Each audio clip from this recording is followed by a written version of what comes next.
This letter we have here is a 30mm thick acrylic backing. That's actually a stainless steel front, but it's been 2-pack painted in satin black as per the customer's requests. You also note that we've allowed a drainage hole in the back here, a drainage channel, so that when the letter is inclined on the back of the boat, water won't pool up in here, but can easily drain away through this channel.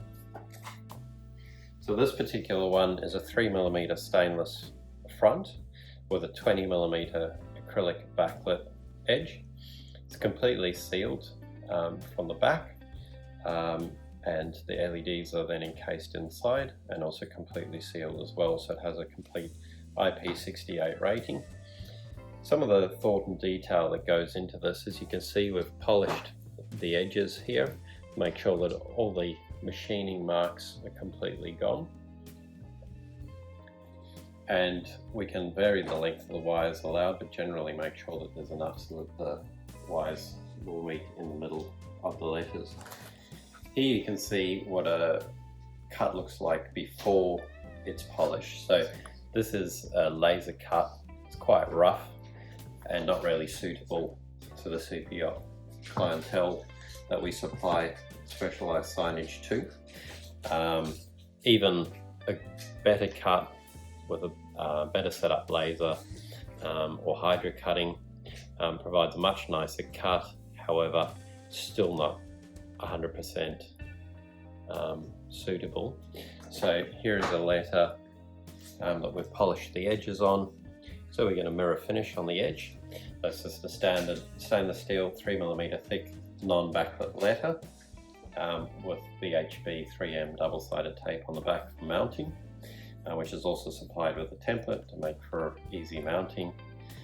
And you can get it in other thicknesses, however we find 3mm is quite often standard. You can get 2mm and 1mm as well.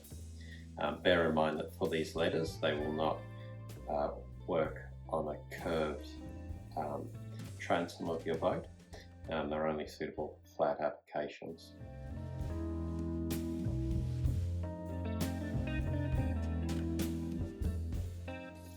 Alright, so today I want to introduce you to some of the stainless steel backlit signs that Innovative Wraps has produced. So they come in this box, so they're completely protected, come with an installation template like that. It shows where all the holes need to be drilled and where the wires go and how the sign needs to be laid out.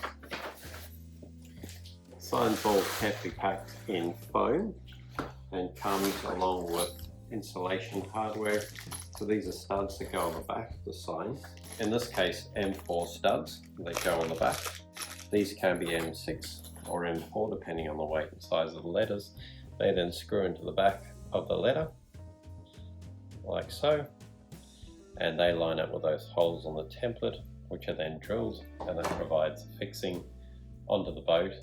It's important to note that these are not meant to be used to bend the sign in any way. The sign must remain flat. These are simply to hold it in place while quite probably a glue of some kind of silicone that you would have placed on the back of the letters goes off. So these are simply just to hold it in place. So here we have the satin black sign that we looked at earlier.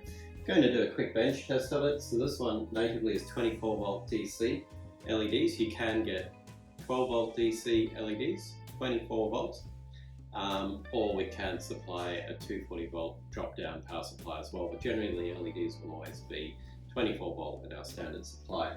So 24 volt then comes into an RGB controller. So this particular setup has RGB LEDs, so RGB standing for red, green, blue.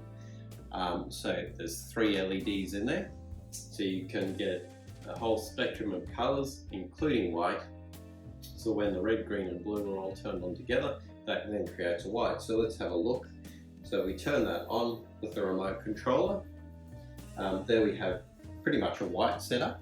So we can then move around in the color wheel and we can adjust the color around 2 different colors exactly as we see fit. So we can get any range of colors in there, red, green, blue, all the way back to white. And you can even change it whether you want like a really kind of bluish kind of white, or whether you want a softer, warmer, yellowish kind of light in the white.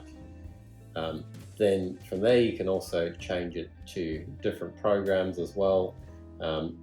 Red, green, blue, fading through different colors. You can get them fading in and out.